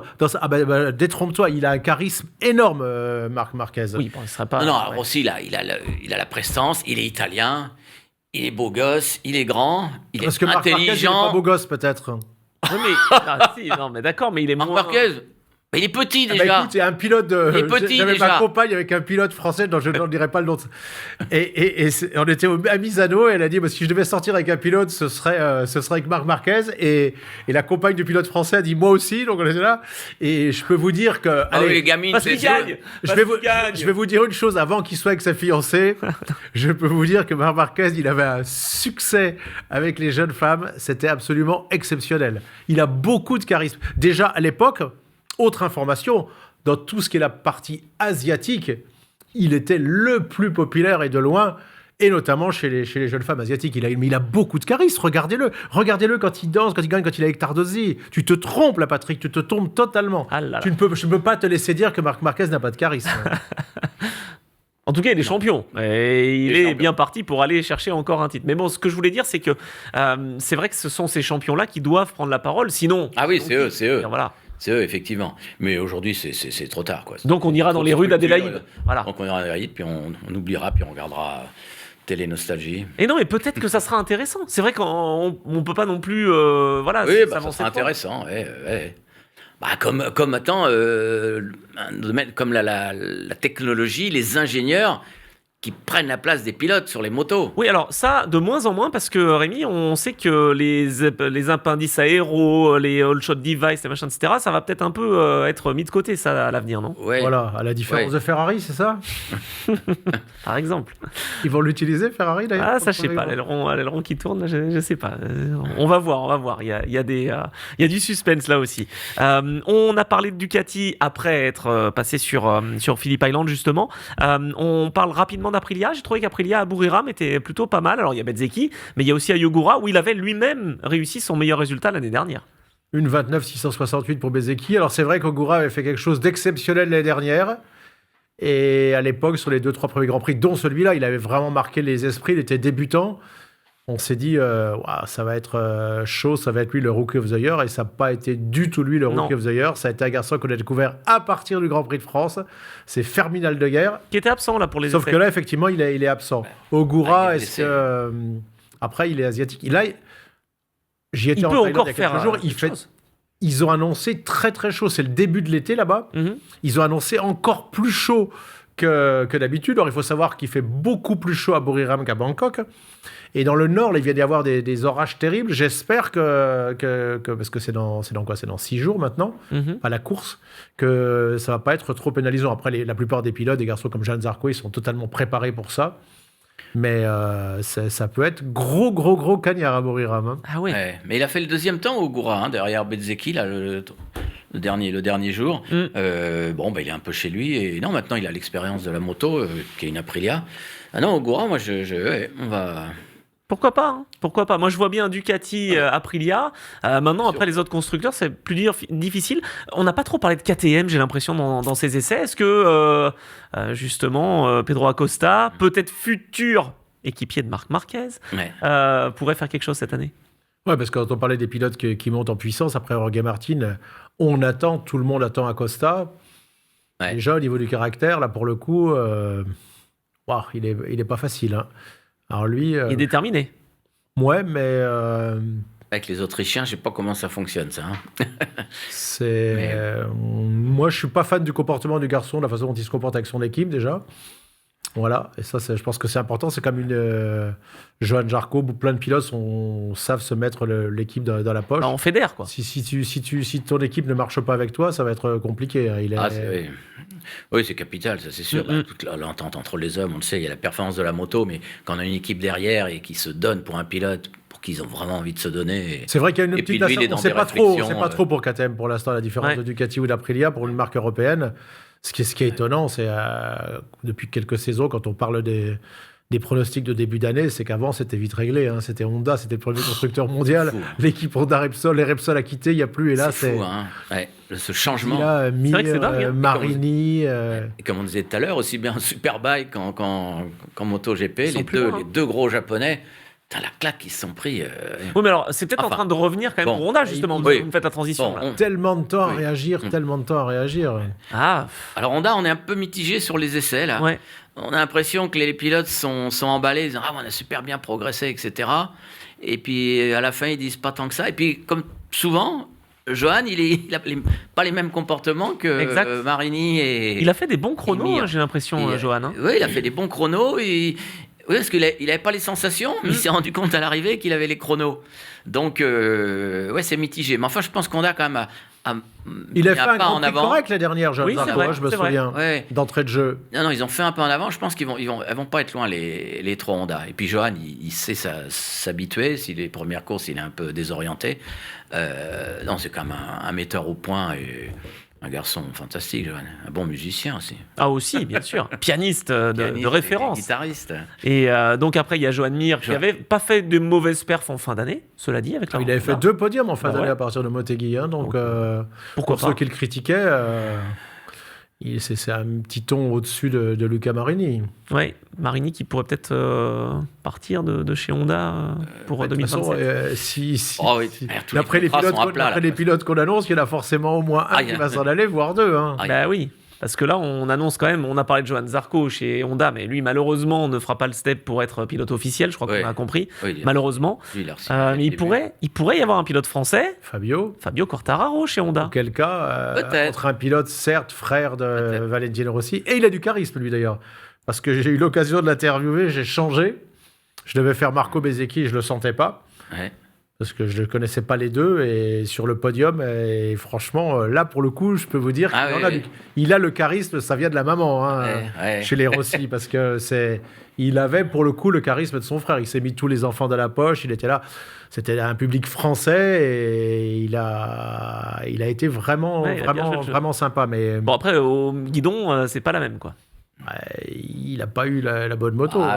Probablement, ça aurait été plus simple sans doute s'il avait pu rester sur une Ducati. Oui, mais bon, voilà. Puis il lui manque peut-être, mais là, il n'a pas le petit truc de son frère, de son demi-frère, c'est sûr. Mais Luca Marini, oui, c'est sûr qu'on ne sait pas si en 2027. Ah non. Mais vous y croyez à Fabio chez Honda ? Pardon ? Vous y croyez à Fabio chez Honda en 2027 ? C'est possible, ça ? Il aime bien les pépettes. Ah non, Fabio ? Oui, ça. Il y en a déjà beaucoup. Oui, il aurait signé, mais il veut pas le dire.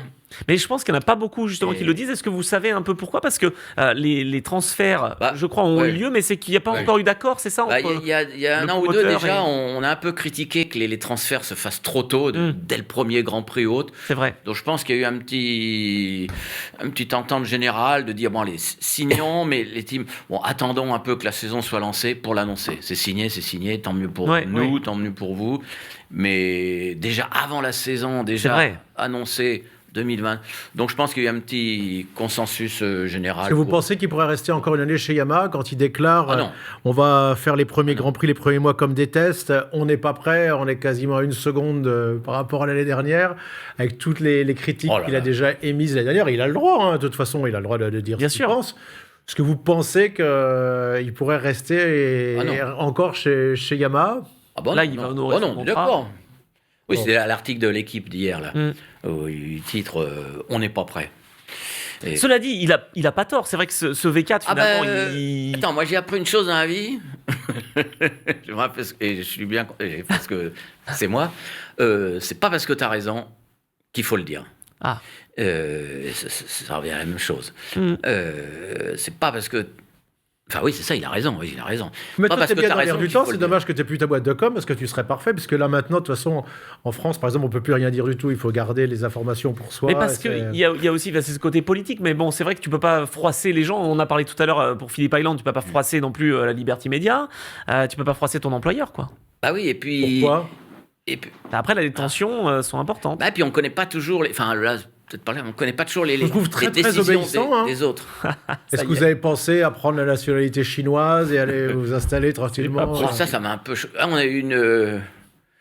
on a parlé du Brésil déjà. Oui. Puis au JO, il y a eu une médaille d'or brésilienne. Mais bien sûr. Mais tous ces sportifs d'hiver, on disturbe, diverge, non, quoi, là, un petit peu, on parle de ski. Mais vous couperez peut-être. Mais... Non, on coupera pas. Tous ces champions qui ont changé de nationalité, là, donc le Norvégien qui a une médaille d'or brésilienne, l'autre l'Irlandais, là, je ne sais plus comment il s'appelle aussi, qui était... Ça a toujours... mais de plus en plus, les patineurs, vous avez vu, il y a plein de Chinois qui sont allemands. C'est impressionnant le nombre. Je vais étonné justement. C'est ça l'explication du nombre de médailles que les Chinois ont glané entre l'or, l'argent et le bronze. D'accord. Ça arrive pas trop en moto, ça. Il n'y a pas trop de changement de nationalité. Je crois, non, nous, de toute façon, on est tranquille. Nos champions français des dernières années, Danilo, Quartararo, Zarco, Guintoli, Laconi. Que des Rital. C'est impressionnant le nombre de champions français de ces 25 dernières années qui ont un patronyme, pas à ton époque, mais maintenant, depuis, un patronyme d'origine italienne. C'est normal, c'est la France aussi, qui est ça évoluera dans diverse. Ça veut dire que les Italiens sont quand même très, très, très forts. L'Italie, c'est un petit pays quand même. Mais ils sont forts quand même. Et ils sont forts en moto. Ils sont chiants à bosser. Je peux le dire maintenant que je bosse plus.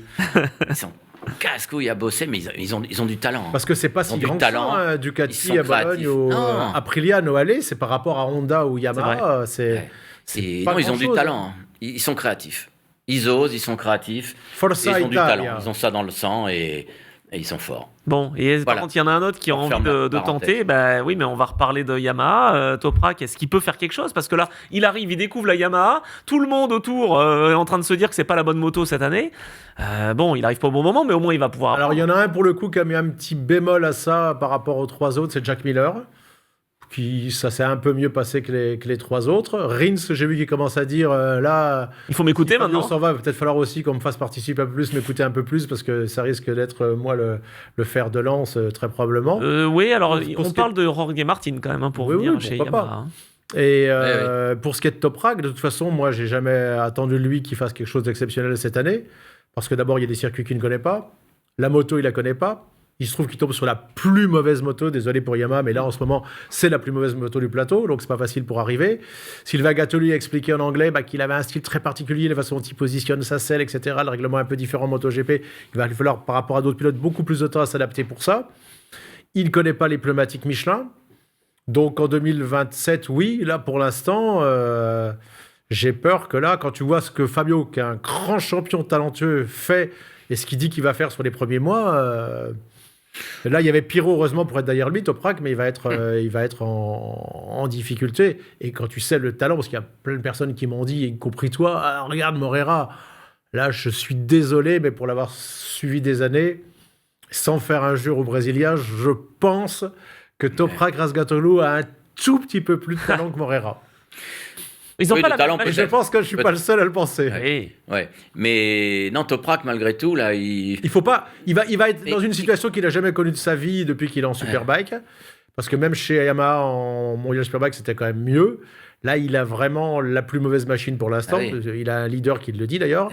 Il va falloir. On va voir là. Ouais, je me mais- souviens que nos Français, Olivier Jacques, il a mis 6 ans à être champion du monde. Arnaud Masson, il est venu ici, il était en larmes, il voulait plus rouler. Je lui ai dit attends, tu arrêtes de dire que tu sais pas rouler. Il a fait son podium au Sachsenring, après il a été champion du monde. Le Mac Di Miglio, ça n'a pas été simple. Ouais. Il va traverser un moment qu'ont connu beaucoup de champions. Il n'arrive pas au bon moment dans la bonne équipe. Il a 29 ans. Il était habitué à tout gagner depuis 3-4 ans, notamment. C'est exceptionnel ce qu'il a fait. Il était la star du paddock. Ça va être un autre problème pour le Superbike. Il était la star du Mondial Oui, Superbike. oui, avec son côté un peu excentrique.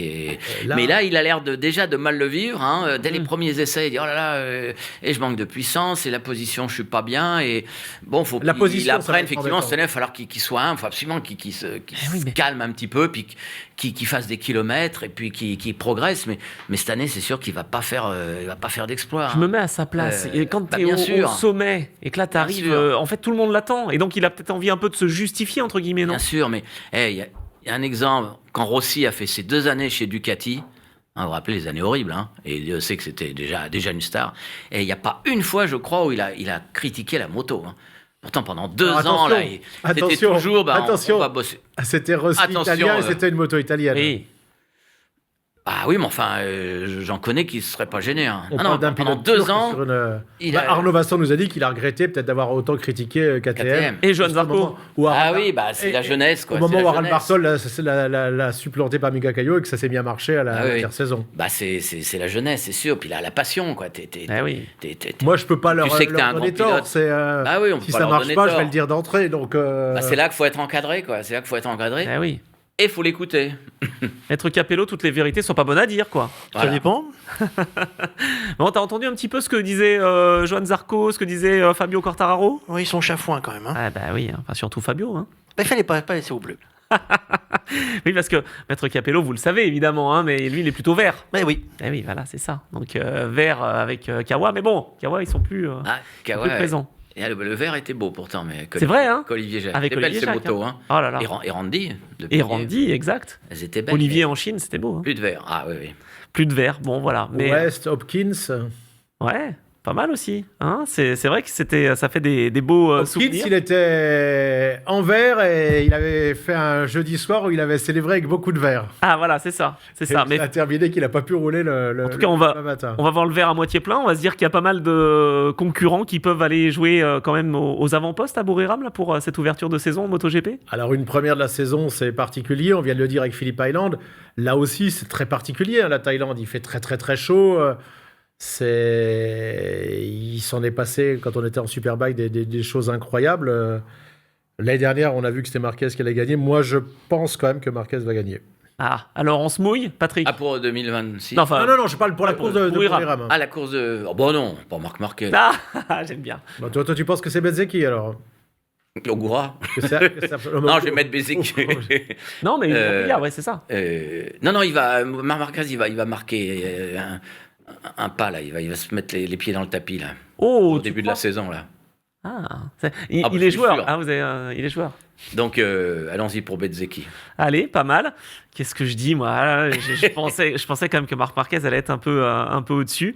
Ah, il peut y avoir une surprise. C'est vrai qu'Aprilia est pas mal. Hein. T'as raison. Hein. J'ai envie d'aller peut-être dans ton sens pour redynamiser un peu le début de saison. Bien sûr. Et est-ce que je vais pas être provoque et je vais pas dire Pecco va Voilà, prendre c'est sa ce que revanche? C'est ce que je voulais te souffler. Tu vois Mise sur Pecco. Parce que mine de rien, Alors, on est bon, là. sont là. On est pas mal. On a pas mal. trois, voilà. Maître Capello, victoire Fabio Quartararo pour toi? Non. Le pauvre. Bon, d'accord. Non, Pour que Bezzecchi. Pecco Bagnaia gagne, il faut que Marquez tombe en course. Aïe. Ce que j'ai dit. Eh oui, Maître Capello? Bezzecchi. Allez. Ah, Il y a deux bêtes équipes. On est deux. Bon, ça va.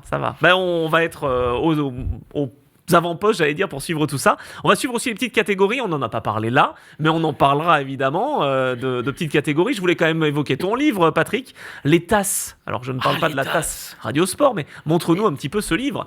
Bah oui. La caméra, elle est là. Eh oui, alors, ça Les c'est tasses. c'est quoi? C'était C'est- le surnom des petites catégories? Ouais, les tasses. T'as été spécialiste Pourquoi les de ça. tasses Alors pourquoi? Ah, c'est la première phrase du livre. Ah, Parce que donc c'était des petites motos de 50 cm3. Oh, ça fait drôle de dire ça. Me caler quand même à près de 200. Hein. ouais. Et le piston de cette machine, c'est quand même le piston, c'est quand même la pièce maîtresse d'un moteur. Hein. Et ben il est pas plus gros qu'une petite tasse d'espresso. Hein, Ah. C'est exactement la taille d'un espresso. Et donc on appelait ça les tasses. Les tasses et donc bah oui, j'ai couru dans ces catégories à l'époque. C'était un petit peu l'équivalent du Moto 3 en fait. Exact. Hein. C'est pour ça que je te dis que tu es C'est un- spécialiste des petites Ouais. catégories. Et on va te réinviter, hein, Et Patrick. puis, ouais, j'ai commencé à me réinviter. Oui, avec plaisir, merci, c'est un plaisir. Préfacé par Johan Et- Zarco. Ah oui, Johan, oui, bah, j'ai de bonnes relations avec Johan, il est adorable et on s'entend bien. Et lui, justement, il m'a fait une préface parce que, d'ailleurs, comme tous les pilotes, hein, je me rappelle, je parlais il n'y a pas longtemps, Cork Ballington, un ancien grand champion, mais tout le monde a commencé sur des mobylettes, en fait. Bah On oui. a tous des souvenirs de mobylettes, hein, et puis même des courses. Donc, on a tous commencé par ça. Et donc, c'était une catégorie qui a permis qui était championnat du monde à l'époque, hein, parce Ouais. que c'était les années 60, c'était l'époque des Malaguti, des Flandria, des Gitane Testi. Et il y avait un tel marché commercial, déjà le business était là, bien sûr, Déjà. qui s'est créé des championnats dans tous les pays, puis un championnat du monde. Non, monsieur Et les Plisson, Kreidler, je vous et les demandais Kreidler. de vivre dans l'air du temps, vous ne citez pas des marques de cigarettes. s'il vous plaît. Ah oui, Ah oui, c'est vrai, c'est vrai. ah le Gitane Testi. Eh ben oui. et Et les vous Kreidler. recommencez. Et les Kreidler. Et les Kreidler. Bon, voilà, il y en a et donc- une d'ailleurs, Kreidler sur la. Ah oui, oui, sur la couverture, Sur la c'était la marque la plus reconnue, plus les Derby et les Bultaco. Voilà. Voilà tout ça. Et on a fait il y a 3 ans, jour pour jour, là, puisque c'était au Salon de Lyon, qui a lieu ces jours-ci, une exposition de 50 machines de 50 cm3 de Grand Prix qu'on avait fait venir de Hollande, d'Italie, d'Espagne, une expo magnifique, un peu unique. Ouais. Et puis avec mon ami Fabrice Berry, qui est un excellent photographe, bon, on a fait ce livre et qui a bien plu, parce qu'en fait, c'est vrai que sur ces catégories, il n'y avait rien. Bah oui. Moi, j'ai été surpris du succès. Et pourtant, attends, 20 Et- ans, de 62 à 83, quoi, on Oui, parlait de. ouais, tout à fait. Ouais, c'est une petite période, 20 ans, mais il y a eu ces championnats du monde. Et c'est vrai qu'il n'y avait rien sur ces petites catégories. Et du coup c'était un succès. Enfin, c'est pas le Goncourt, hein. Non, mais bon, Mais c'est bien vendu. ça a été un succès. Et voilà, régulièrement, j'avais vendu 1200, hein, quand même, Pas mal. avec Fabrice Berry. Ah. Donc, voilà, super. Bon, bah, très bien. On voulait en parler justement de les tasses. On a encore quelques exemplaires disponibles. Quelques-uns, Micro. ouais, mais c'est vrai qu'il n'y en Faut a se plus presser. beaucoup, hein. Ouais, faut faire vite. Il n'y en a plus Bon. beaucoup. Les tasses, et ben voilà, on mettra tasses. le petit lien justement. Mais merci beaucoup, Patrick, c'était un plaisir. Et puis, on verra si en Moto 3, Maximo Quiles va être en mesure de briller. Alors là, Ah. attention à lui. Ah voilà, tu vois, Parce il que- veut pas parler de Moto 3, mais on en parle quand Si, même. si, Vas-y. je veux pas parler de Moto 3, mais je veux bien parler de Maximo Quiles. Ah bah oui. Je suis persuadé que ce sera un grand dans les prochaines années. Et je préfère sa personnalité à celle de Pedro Acosta. Bon, d'accord. Bon, on va voir tout ça. En tout cas, on sera là pour parler de. Et c'est le de protégé moto. de Marc Marquez. en Et plus. c'est le protégé de Marc Marquez, évidemment. On va voir si Marc Marquez sera au rendez-vous à Buriram. On va voir si tout ce qu'on vous a évoqué se réalise ou non. Mais on sera prêt à suivre donc le super premier Grand Prix à Buriram en Thaïlande. Une demi-parenthèse, non? Bien sûr. Le team français en Moto 2 cette année, Éric De Seine. C'est vrai, tout à fait. Éric De Seine, l'ancien patron d'Yamaha, bon, un personnage en France célèbre, passionné, qui a une collection de motos fantastiques, qui a plein de projets. Ah oui. Et entre autres, il vient d'acheter, il dirige le team Moto 2 Fantic Reds, Tout à fait. REDS, c'est son Reds, les initiales qui veulent dire Oh là là, épicier. je me souviens sais plus. pas. Si, je savais, mais je me souviens c'est plus. éducation Il est- sportive. Il était obligé d'arriver, développement. puisque je vous rappelle qu'il n'y a plus de team manager français, sinon... Et oui, parce que Dans la Tech 3 a catégorie été Rennes. Ah oui, revendu oui. à Gunther Steiner et un groupe oui. d'investisseurs. Donc, Bon voilà, enfin juste pour signaler ça. L'arrivée effectivement. au passage encore Eric- plus avec Puis, Liberty Media de la Formule 1 qui petit à petit, parce que d'après les échos que j'ai, il y a déjà eu des propositions, mais ça n'a pas marché. Mais il y a d'autres équipes, pas les équipes officielles, mais dans les équipes satellites, par exemple Lucio Cecchinello ou d'autres ont été approchés déjà par Ouais. des gens de la Formule 1. Ouais, Eh oui. Ah bah oui, Patrick. il y a un intérêt. C'est vrai Ah que oui, on y va. le MotoGP. Tant mieux, tant mieux. tant mieux, on en parle sur toutes les antennes. Aujourd'hui, effectivement, monsieur tout le monde presque connaît Quartararo, Zarco. Bon voilà, on termine là-dessus, Oui, Anthony. et on espère Désolé. surtout que les Français vont briller. Voilà, Johan et Fabio, ça va être plus dur pour Fabio quand même, on a bien compris. Mais bon, en tout cas, on aura évoqué tout ça. Merci beaucoup à tous les deux. Plus dur pour Fabio que pour Johan, on verra quand même. Ah bon, d'accord. Sur la longueur, c'est une saison entière. Ah, dont c'est on vrai, parle. c'est vrai. Et c'est une longue saison avec 22 Grands Prix. Ça va être costaud. Eh ben merci Maître Capello également. Oui, je vais bricoler le V4 là, parce qu'il m'a appelé, il faut qu'on trouve une solution. Attends, j'ai une tasse pour toi, tu vas peut-être régler tout ça. Bon, non, c'est plus les tasses. Mais on parlera Moto 3, Moto 2, Moto GP évidemment, dans Motorhome et de bien d'autres catégories. Je vous remercie tous les deux, Rémi, Patrick. Merci Anthony, super, je suis toujours content Bon, de parler de moto. Tu seras le bienvenu de nouveau alors sur Radio Sport pour parler sport mécanique. On vous laisse ici pour cette présentation de la saison 2026 et on se donne rendez-vous très vite évidemment pour parler sport mécanique sur Motorhome. Ciao.